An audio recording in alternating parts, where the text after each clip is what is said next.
In the name of Allah, who is the most beneficent and merciful. Dear class fellows, Assalamu alaikum. Today the topic of my discussion is set. So what is set? Set is a collection of well-defined and distinct objects. Set हमारे पास क्या होता है? Well-defined और distinct objects का मजमूआ set कहलाता है. For example, dinner set. Dinner set में हमारे पास स्पून्स आ जाएंगे, ग्लास आ जाएंगे, बाउल्स आ जाएंगे, प्लेट्स और डिफरेंट इस तरह के ऑब्जेक्ट्स आ जाएंगे. तो ये हमारे पास स्पून, ग्लास, बाउल्स, प्लेट्स ये डिस्टिंक्ट ऑब्जेक्ट्स हैं. तो इनका कलेक्शन हमारे पास सेट कहलाएगा. मैथमेटिक्स में हमारे पास सेट क्या होता है? Set is a natural number. जैसा कि हमारे पास नेचुरल नंबर का सेट, होल नंबर का सेट. नेचुरल नंबर का हमारे पास सेट होगा 1 2 3 से लेकर इन्फिनिटी तक इस तरीके से जाएगा. तो एग्जाम्पल में हमारे पास उन्होंने कहा set of first 5 natural numbers. उन्होंने कहा पहले 5 नेचुरल नंबर का सेट लिख के दिखाएं. तो लेट कर लें, सेट को डिनोट कर लिया हमने n से. तो 1 2 3 4 5 लिखने के बाद इनको ब्रैकेट में बंद कर दिया. ये हमारे पास नेचुरल नंबर का सेट है, फर्स्ट 5 नेचुरल नंबर का. तो this is the roster method. तो इस तरह से जो हमने डिनोट किया है इसको हम रूस्टर मेथड कहते हैं. ये वाला मेथड जो है ये रूस्टर मेथड है. नेक्स्ट हमारे पास है जी set of first 100 natural number. अगर हम पहले 100 नेचुरल नंबर का सेट लिखें तो उसको किस तरीके से लिखेंगे? तो लेट कर लें नेचुरल नंबर का सेट है, उसको n से नोट कर लिया.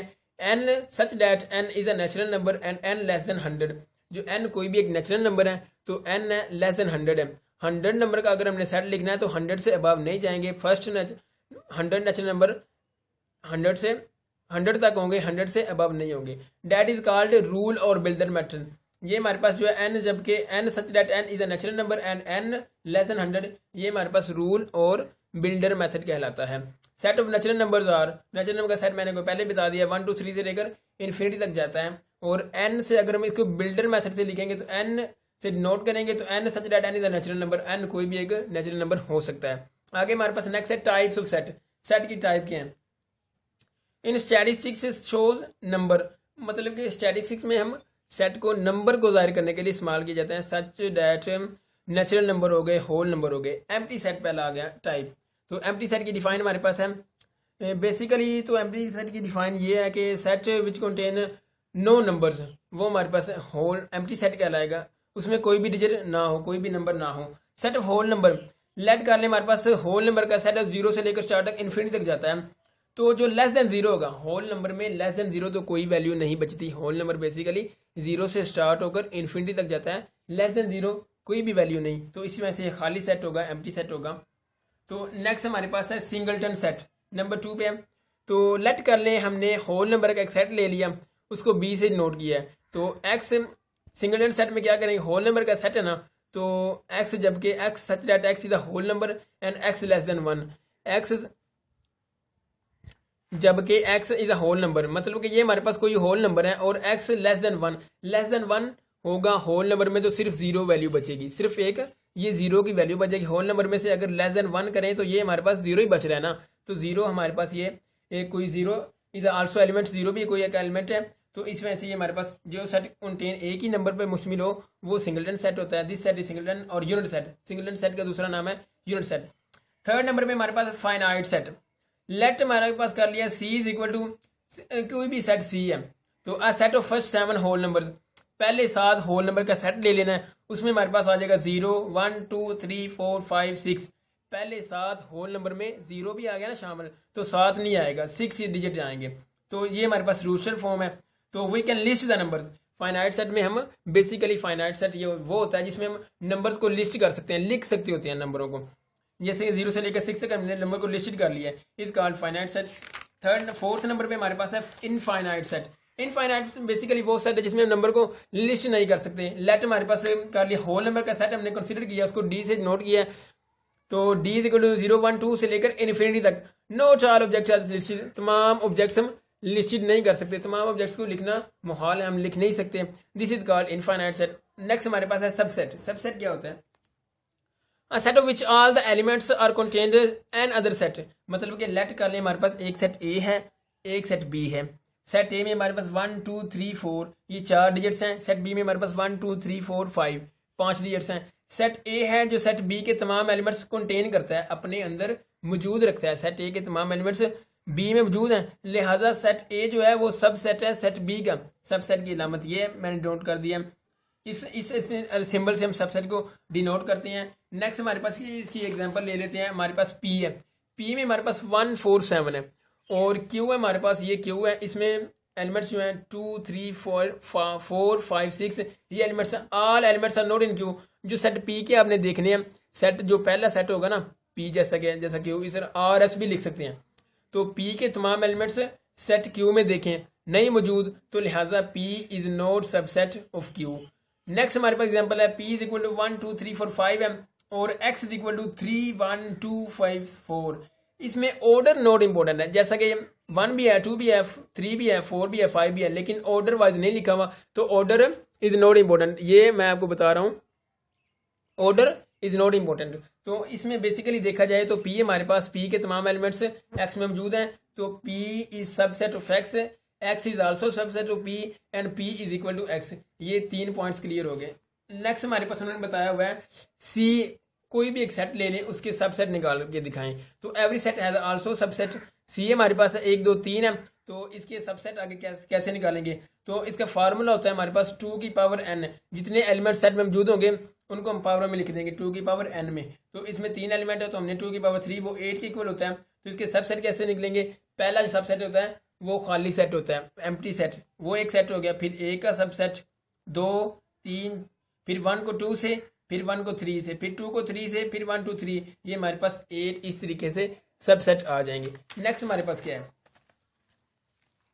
प्रॉपर सेट क्या होता है इन दिस सेट? इस सेट में क्या होता है जी? ए इज सबसेट बी। लेट कर ले हमारे पास ए जो है, एक ए और बी दो सेट हैं, तो ए बी का सबसेट होगा। सबसेट का आपको क्लियर हो गया पीछे, ए बी का सबसेट मतलब कि ए के तमाम एलिमेंट्स बी में मौजूद हैं, तो ए बी का सबसेट है। But A is not equal to B, A B के इक्वल नहीं होना चाहिए, ये हमारे पास प्रॉपर सेट की कंडीशन है। तो ए हमारे पास 1 2 रखता है, 2 एलिमेंट्स, और बी 1 2 3 है। ए के तमाम एलिमेंट बी में मौजूद है लेकिन ए बी के इक्वल नहीं है, लिहाजा ये प्रॉपर सबसेट है। और अगली एग्जांपल में बताया गया क्या ए इज इक्वल टू 1 2 3 है और बी इज इक्वल टू 1 2 3, ये सबसेट भी है, ए बी का सबसेट भी है और बी ए का सबसेट भी है और ए इज इक्वल टू बी है, लिहाजा ये प्रॉपर सबसेट ना हुआ। प्रॉपर सबसेट वो है जो ए बी का सबसेट हो लेकिन ए बी के इक्वल ना हो, ये हमारे पास प्रॉपर सबसेट कहलाएगा। तो A is not proper subset of B because it is not equivalent. Basic operation आगे हमारे पास सेट्स के क्या हैं जी? लेट कर ले ए और बी हमारे पास दो सेट हैं, ए में 1 2 3 4 एलिमेंट्स हैं और बी में 2 3 4 5 6 7 एलिमेंट्स हैं। तो यूनियन क्या होगा? यूनियन बेसिकली एक एडिशन मेथड है, यूनियन को हम यू से डिनोट करते हैं। तो ए यूनियन बी क्या होगा? तमाम एलिमेंट्स को जो ए में या बी में ऐड करके लिख देंगे, 1 2 3 4 5 6 7 जितने भी एलिमेंट्स वो लिख दिए। इंटरसेक्शन मेथड आगे आ गया। इंटरसेक्शन हमारे पास इसको इस तरीके से डिनोट करते हैं हम, तो ए और बी ये इनको हमने लिख लिया, ए में 1 2 3 4 एलिमेंट्स हैं और बी में 2 3 4 5 6 7 एलिमेंट्स हैं। जो मिलते जुलते दोनों में अदाद होंगे, ए में भी होंगे और बी में भी होंगे, वो हमने कॉमन करके लिख लिया। कंप्लीमेंट ऑफ सेट क्या होता है? कंप्लीमेंट को इससे सिंबल से नोट करते हैं। इसका बेसिकली मतलब होता है सब्ट्रैक्ट करना। कंप्लीमेंट का मतलब है सब्ट्रैक्ट। तो ए को बी में से सब्ट्रैक्ट कर देंगे, जो ए में हो और बी में ना हो वो लिखने हैं। मतलब कि ए में 1 है बी में नहीं है, वो लिख दिया हमने। और बी माइनस ए क्या होगा? जो बी में हो और ए में एलिमेंट्स मौजूद ना हो वो हमने लिखने हैं। तो बी में 6 7 इजाफी मौजूद था, ए में नहीं था, वो हमने लिख दिया। कार्डियन प्रोडक्ट क्या होता है? इसको मल्टीप्लिकेशन ऑफ सेट्स, ये किस तरीके से होती है? ये भी बेसिकली थोड़ा सा कॉन्सेप्ट ले लें। अगर ए और बी हमारे पास दो सेट है, इनको आपस में मल्टीप्लाई किया है, तो इन ऑर्डर पेयर में मल्टीप्लाई करेंगे। पहले ए को 2 के साथ, फिर 2 को, फिर ए को 3 के साथ, फिर ए को 4 के साथ, फिर ए को 5 के साथ, फिर ए को 6 के साथ। मतलब कि हमने देखना है जी पहले में कितने एलिमेंट्स हैं। पहले ए सेट में 1 2 3 एलिमेंट्स हैं और सेट बी में हमारे पास 1 2 3 4 5 एलिमेंट्स हैं। तो 3 को 5 से मल्टीप्लाई करेंगे तो हमारे पास 15 आ जाएगा। मतलब कि इनके 15 सेट होने चाहिए। तो ये हमारे पास पहले में 1 2 3 4 5 आ रहे हैं और 5 और 3 बनेंगे, 5 3 15 हमारे पास हो जाएंगे। A multiple B is not, इसमें कंडीशन ये है A cross B is not equal to B cross A, क्योंकि ये हमारे पास इसमें वो मैंने एक कंडीशन बताई थी, इंपॉर्टेंस होती है ऑर्डर की इंपॉर्टेंस, सॉरी, इसमें हमारे पास ऑर्डर वेरी इंपॉर्टेंट है। इस सेट में हमारे पास कार्डियन प्रोडक्ट में ऑर्डर इंपॉर्टेंस रखता है। नेक्स्ट हमारे पास वेरी इंपॉर्टेंट है वेन डायग्राम क्या होती है? इसका कॉन्सेप्ट क्या है जी? The set represented in picture form, वो सेट जो हमारे पास पिक्चर की फॉर्म में रिप्रेजेंट किए जाते हैं वो हमारे पास वेन डायग्राम कहलाते हैं। उसमें हमारे पास लेट कर लें एक रेक्टेंगल, सबसे पहले वेन डायग्राम में हमने एक रेक्टेंगल ले लेनी है। रेक्टेंगल बेसिकली क्या होता है? जिसकी दो लेंथ इक्वल होती हैं। तो एग्जांपल में हमारे पास यू यू सेट कोई भी कंसिडर कर लिया तो उसमें हमारे पास ये मैं मेंबर बता रहा हूँ आपको, अहमद हो गया, राशिद, असद, अली, शहराज और अवैस, ये हमारे पास 1 2 3 4 5 6 मेंबर्स हैं। तो इनमें से लेट कर लिया हमने, 2 सेट इनमें से बनाने हैं। ये यू में तमाम एलिमेंट्स मौजूद होते हैं ना, तो यू में ये हमारे पास 6 मेंबर हैं। इनमें से हमने अब क्या बनाना है जी, ए और बी 2 सेट बनाने हैं। एक क्रिकेट वालों का सेट बना दिया, दूसरा फुटबॉल वालों का। क्रिकेट में हमारे पास है अहमद, राशिद, अली और अवैस, और फुटबॉल में हमारे पास असद, शहराज, अली और अवैस। अली और वैस दोनों कॉमन है, ये याद रखना है, अली और वैस दोनों सेट्स में कॉमन है। तो इनकी वेन डायग्राम क्या होगी, फुटबॉल वाले हमारे पास होंगे ये वाले असद, शहराज, अली और वैस, और क्रिकेट वाले हमारे पास ये वाले होंगे अहमद, राशिद, अली और वैस। इस तरीके से ये इसकी वेन डायग्राम। आगे हमारे पास ऑपरेशन आ गए। वेन डायग्राम में हम ऑपरेशन को किस तरह से जाहिर कर सकते हैं। पहले हम अप्लाई किया डिफरेंस ऑपरेशन, अब डिफरेंस का ऑपरेशन हम अप्लाई कर रहे हैं। तो मतलब कि डिफरेंट हमने ऑपरेशन अप्लाई करके मैं आपको बता रहा हूँ किस तरीके से हम यूनियन कर सकते हैं, इंटरसेक्शन कर सकते हैं और माइनस कर सकते हैं। तो क्रिकेट में हमारे पास ये मैंने लिख दिए हैं। फुटबॉल में भी हमारे पास असद, शहराज, अली और अवैस हैं, और क्रिकेट में अहमद, राशिद, अली और अहमद हैं, अली और अवैस। और इधर आना ये। तो यूनियन किस तरह करेंगे, ए यूनियन बी होगा, इन हमने इकट्ठा करके लिख देना इनको। तो इसकी वेन डायग्राम कैसे प्लॉट करनी है, 2 बॉक्स लगाने हैं आपने, एक बॉक्स लगा लिया, ठीक है, रेक्टेंगुलर शेप का, उसमें 2 आपने दायरे लगा लिए।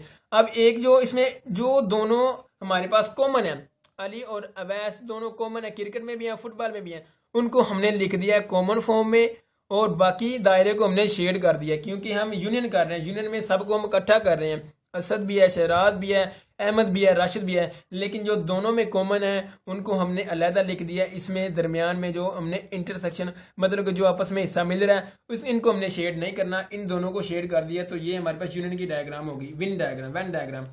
नेक्स्ट है intersection, A intersection B. Intersection में मिलते जुलते जो दोनों में मुश्तरिक हों।